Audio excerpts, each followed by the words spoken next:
we present Selling One's Soul by John Fryer with Ben Morris and Annabel Spinks-Jones. Good evening. My name is George Taylor, and I represent ACE Capital Investments. We have been charged with taking soundings from the local community over the proposed redevelopment of East Brenton-on-Trent. This very area, in fact. Now, I know that to many of you here this evening I must appear the enemy, but nothing could be further from the truth. Of course, the attitude, thoughts, and feelings of your neighbors matter. As adults, we learn that nothing remains the same. Everything, with time, changes. Those we remember from our youths, we inevitably lose contact with over the years. We cannot hope to continue through our lives as we have lived as children. In essence, ladies and gentlemen, we grow up.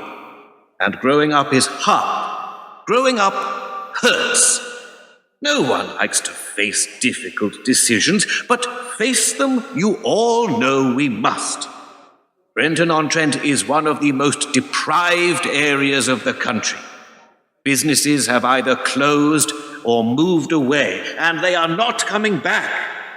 House prices have meant that even those of you that are employed have little chance of ever getting your feet on the housing ladder. And with inflation and diminishing wages each year, it can and will only get harder for you. And for your families. The longer you stay here, the tougher it is going to get. The offer is that the government will pay to move all to more affluent areas of the country where your economic opportunities will be greater. This is our community. And will that community make up the shortfall on the rent this month? Does the community come together to pay the electricity bill? There is no community where I live. It is everyone for themselves, and those that place their community before their family will, with time, have to explain to those family members why, when offered this opportunity, they turned it down. If you will not do what is right for you and yours when it is offered, then who will? If you want to be the center of attention, this is your moment. Good evening. I think what my colleague, Mr. Taylor, meant to explain was that sometimes we have to be prepared to consider problems in a different way. I'm 22. I also live in London. And right now, I'll never acquire the £100,000 needed for a deposit to buy a house in the capital.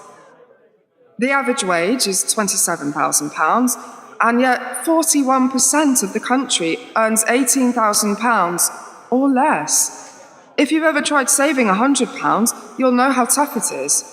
£100,000? Not a real aspiration, is it? I'd be better off signing up for the first one-way trip to Mars and putting my towel on a deck chair around the swimming pool before the Germans arrive. We have to live in the real world, not the one we wish was real. For in the real world, when things don't work out for you, you have to be creative, and you this evening will have to be more creative than those that came before you. Many of you may even have seen in this evening's newspaper the open letter signed by 50 business leaders and economists who can see the social effects of high-priced property and the results this will have on the next generation, and then the one after that, and the one after that. That's your children, and then your grandchildren. Each generation poorer than the previous. Then what can we do? The government is offering £10,000 for every household that agrees to relocate. To some of you, that might sound like a bribe. To others, you probably don't care. But when was the last time someone offered your family that kind of money? That won't buy you a house in the south. It won't even buy you a house in the north. But please remember, Britain isn't the world anymore. Even Europe is not the world, and not all countries have the same housing policies. One day, people will go to Mars. They will have to. When life is no longer sustainable here. And if your lives are not sustainable at Brenton-on-Trent, then you will have to seek your futures elsewhere.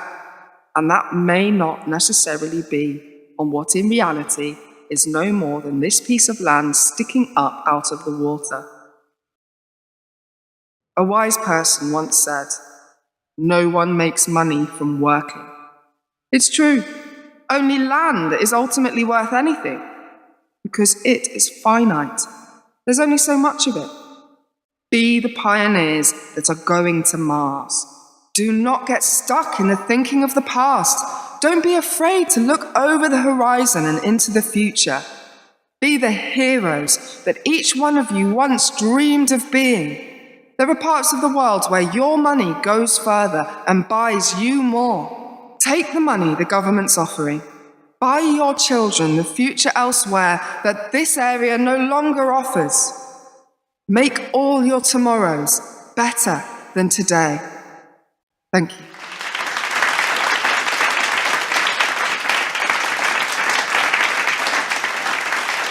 I see you read my notes. The money? That was what you wanted me to see, wasn't it?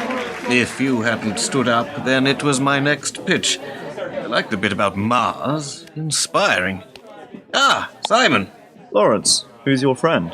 How's the website coming along? Over 5,000 subscribers as of 6 this evening. Good. We need to control the debate as much as possible.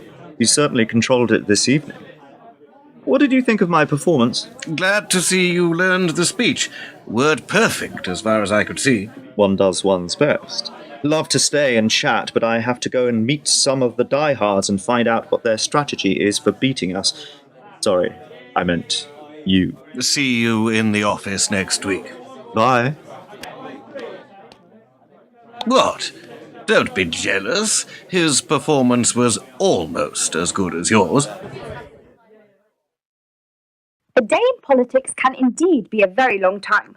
A government policy reversed, a housing minister forced to change his position, and even a local meeting in which over 60% of those that attended finished by voting for their own removal.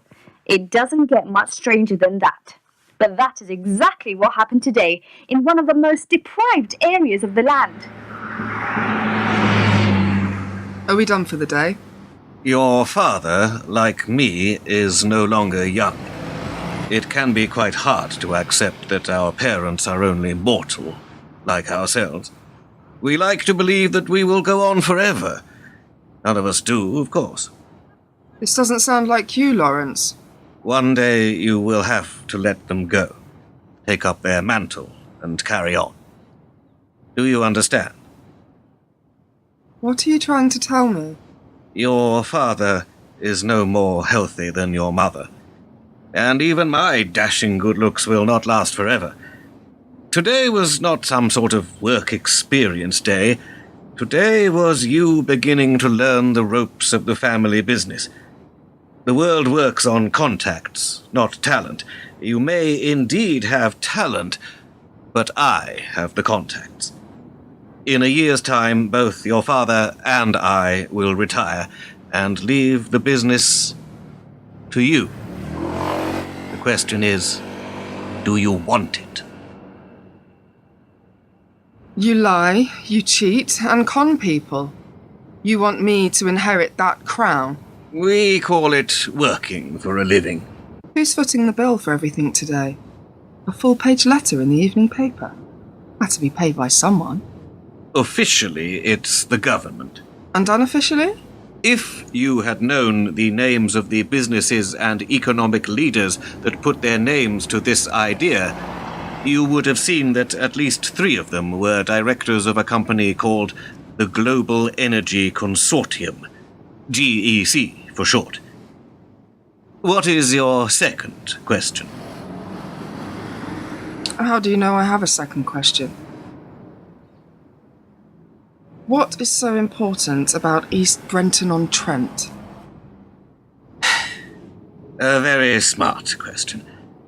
That part of Sussex just happens to be sitting on the newest, largest natural gas deposit in the whole of the British Isles. No matter what we offered the residents, it will be as nothing to the projected returns on the open market once production is up and running. But you got those people in Brenton more than anyone else would have offered them. And you were right. Taking that money and placing it where it will be worth more is how the wealthy think. During the consultation process, Simon will get them another £5,000 for each household. The residents will think they've done well. All mapped out from the beginning. How the world works. How your world works, Lawrence. You are the one to take over this business because you can help people who will initially only see you as the enemy. And if you don't, I assure you, Claire, others will. And they will never have the people's interests at heart like you do. It's your decision.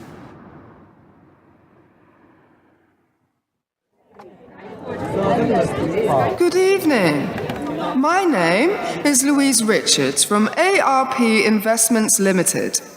We are here tonight to discuss the government's proposed movement for 5,000 of you from this area to relocate, and the reasons that some are in favour and others are against. But before I do, did any of you see the open letter on page 10 of this evening's paper? Makes several good points, and is backed by over 100 leading economists, professors, and those from the business community. Now, I know that right now I must look like just one more corporate suit. But I hope that by the end of this meeting, we can not only come to a more profitable outcome, but you will also see me as your friend. Some of you may even come to see me as your only friend.